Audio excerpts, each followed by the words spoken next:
सुनो, एक कहानी लिखी है छोटी सी, क्या सुनोगी? तुम उस रात मैंने दीपिका से आग्रह किया कि मेरी आशा के विपरीत वो बिना किसी ना नुकुर के मेरे पास आकर बैठ गई। हाँ, सुनाओ ना, मुझे पता है तुम अच्छा लिखते हो, बस मुझे ही कहानी की समझ नहीं है। वो मुस्कुरा दी। उस समय वो मुझे बहुत ही प्यारी लगी। जानती हो दीपिका, आज मुझे नेहा की याद आ गई। उससे अलग हुए भी 3 बरस बीत गए। कहानी भूलकर मैं नेहा को याद करने लगा। क्या तुम उससे प्रेम करते थे? दीपिका पूछ बैठी। मैंने चौंक कर उसे देखा। उसकी स्वर में, आंखों और चेहरों पर कहीं भी ईर्ष्या की झलक नहीं थी। शायद हाँ, शायद नहीं। मैं कुछ कह नहीं सका। दीपिका सुंदर तो नहीं है, लेकिन कुरूप भी नहीं है। भली आत्मविश्वासी, समझदार और दिमाग वाली। मुझे कुछ बताओ उसके बारे में। आज पहली बार तुम्हारे मुंह से ये नाम सुन रही हूँ। उसने आग्रह किया। मैं कुछ पल रुका, फिर कहने लगा। वो नेहा थी, नेहा विलियम। उसको लावण्य का वरदान मिला था। उसकी आंखें तरल और हल्की भूरी थी। उन दिनों मैं कविता लिखा करता था। उसकी आंखों तरल और हल्की भूरी थी। उन दिनों मैं कविता लिखा करता था। उसकी आंखों पर भी कविता लिखना चाहता था, लेकिन कभी लिख नहीं सका। उन दिनों मैंने एमए फाइनल का स्टूडेंट था और नेहा बीए सेकेंड ईयर की। हम दोनों रेडियो स्टेशन पर मिले थे। कहते कहते मैं यादों में खो गया। कुछ देर रुकने के बाद फिर से कहना शुरू किया। हर बार की तरह उस दिन भी रिकॉर्डिंग रूम खाली नहीं था, इसलिए हमें इंतज़ार करना पड़ा। हम दोनों साथ ही बैठे थे। मेरी तरह उसके पास भी गीत थे, कविताएं थी, गज़लें थी, लेकिन मेरे पास इन सभी के अलावा बहुत सी कहानियाँ भी थी। कुछ अखबार और कुछ पत्रिकाओं में छपी हुई और कुछ लौटी हुई। एक सी रुचियाँ थी हमारी। इसके बाद हम लगातार मिलने लगे। कहते कहते मैंने दीपिका को देखा। उसकी आंखों में उत्सुकता थी। फिर मैंने उसकी उत्सुकता भांप ली थी। नहीं नहीं, हम हमेशा रेडियो स्टेशन पर नहीं मिलते थे। वहाँ से थोड़ी दूर पर एक पार्क था। उधर बच्चे, बुजुर्ग, जवान सभी आया करते थे। वहीं एक बेंच पर हम काफ़ी देर तक बैठते। देखने वाले हमें प्रेमी युगल समझते, जबकि हम दोनों एक दूसरे को सिर्फ और सिर्फ अपनी रचनाएं सुनाया करते। इस तरह हम लोग हर शनिवार मिलते। नेहा का घर रेडियो स्टेशन से लगभग 5 किलोमीटर दूर था और वो स्कूटी से आती, जबकि मैं पिताजी की पुरानी साइकिल से। मेरा घर करीब 12 किलोमीटर दूर था। उधर से मेरे पिता नहीं थे। माँ ने संघर्षों से मुझे बड़ा किया था। 12वीं के बाद मैंने पढ़ाई के साथ ट्यूशन करके रेडियो प्रोग्राम करते हुए पत्र पत्रिकाओं में लिखकर घर में आर्थिक सहयोग देना शुरू कर दिया था। नेहा के पिता पैसे वाले थे, शायद उनका कोई बिजनेस था। ईसाई पिता और बंगाली माँ की संतान थी नेहा। पिता की नफासत और माँ का लावण्य उसके संपूर्ण व्यक्तित्व में था। हम लगातार 3 सालों तक मिलते रहे। रेडियो स्टेशन के पास उसी बाग में उसी बेंच पर बैठते रहे, लेकिन कभी भी एक दूसरे का स्पर्श तक नहीं किया। कैसी अजीब बात थी ये। नेहा का साथ होता तो मुझे सब कुछ मन भावन प्यारा लगता। बादल, रास्ते, हवाएं, फूल, आसमान में उड़ते पंछी, सभी कुछ। हर हफ्ते एक पूरी शाम उसके साथ बीतती। उस बाग में एक ताल भी था, जिसके प्रकाश में हम दोनों सूर्यास्त की झलक साथ में देखते। सूर्य डूब जाता और आकाश में चांद निकल आता। वो गा उठती, जेते जेते पथे पूर्णिमा, राते चांद उठे छीलो गगने। जाते जाते रास्ते में पूर्णिमा का चांद आकाश में निकल आया था। लेकिन तब भी मैं जानता था कि मेरे और उसके सामाजिक स्तर में बहुत अंतर है।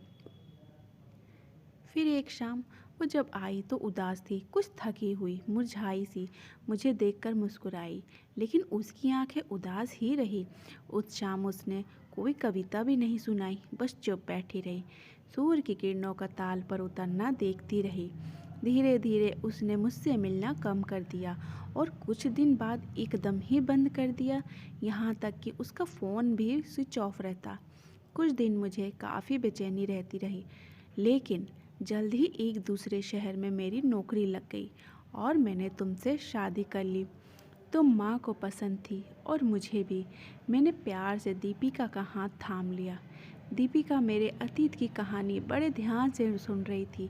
इतनी देर में उसने एक भी उबासी नहीं ली। नेहा को याद करते हुए मेरी आंखों से ना जाने कब से लगातार आंसू बहते जा रहे थे। दीपिका ने मेरे आंसू पोंछ दिए और बोली, अपने शहर चलें क्या, जहाँ तुम नेहा से मिला करते थे? फिर से वो पार्क, वो बाग देखें जहाँ तुम नेहा से मिलते थे। नेहा से भी मिले एक बार। फिर क्या नेहा से मिलने को जी नहीं चाहता तुम्हारा? दीपिका के स्वर में बहुत सारा प्यार था, दुलार था। सच, बीते हुए समय में मैंने कभी भी नेहा से मिलने का सोचा तक नहीं था, अपने शहर जाकर भी नहीं। आज दीपिका के कहने पर मन जैसे नेहा नेहा पुकार उठा। अगले दिन हम लोग अपने छूटे हुए शहर के स्टेशन पर थे। इसे संयोग ही कह सकते हैं कि मुझे कुंदन दिख गया उधर। शायद किसी को स्टेशन छोड़ने आया था। अपनी वैगनार से टिका डायर में कुछ नोट कर रहा था। उसी ने पुकारा मुझे। मेरा मित्र कुंदन, जो नेहा को जानता था। दुनिया इतनी बड़ी तो नहीं थी कि मैं और कुंदन 3 सालों के बाद मिले। मुझे अपने आत्म केंद्रित स्वभाव पर शर्म आई। कैसे मैं नेहा के साथ साथ कुंदन को भी भूला रहा। सच, मेरी शादी के बाद से लेकर बस आज ही कुंदन मिला था मुझसे। एकाएक ही हम कसकर एक दूसरे के गले से लिपट गई। हमारी आंखें भीग गई थी। कैसा है कुंदन, शादी वादी करी अभी कि नहीं? मैंने पूछा। नहीं, कोई मिली ही नहीं मुझे नेहा जैसी, तो कैसे करता शादी? नेहा? मैं चौंक पड़ा। नेहा विलियम? हाँ कुंदन उदास था। नेहा सिर्फ तुमसे प्यार करती थी। वो तुम्हारे साथ ही जीवन बिताना चाहती थी, इसीलिए। लेकिन उसने तो मुझसे कभी ऐसा कुछ कहा ही नहीं। उसने तो बाद में मुझसे मिलना भी बंद कर दिया था। तुम्हें शायद पता भी नहीं होगा, उसे दिल की बीमारी थी। काफ़ी इलाज और सर्जरीज के बाद भी कुछ सकारात्मक परिणाम नहीं निकला। हर बीतता दिन उसे मृत्यु के निकट ले जा रहा था। इसीलिए उसने स्वयं को तुमसे दूर कर लिया था।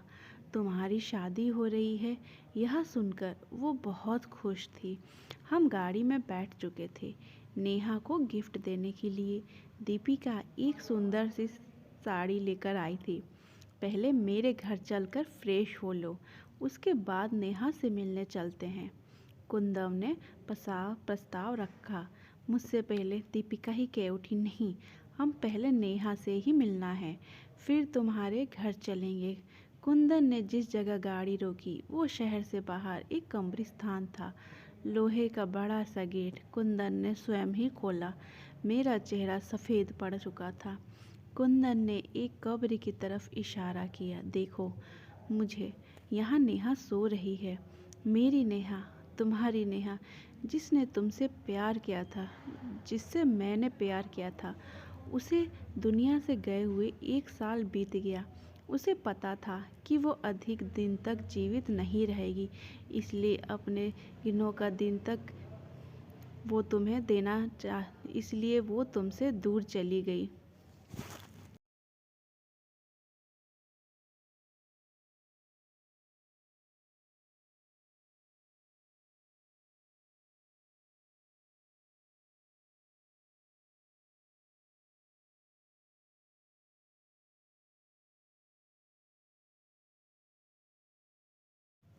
इसलिए अपने बिछोह का दिन तक जीवित नहीं रहेगी।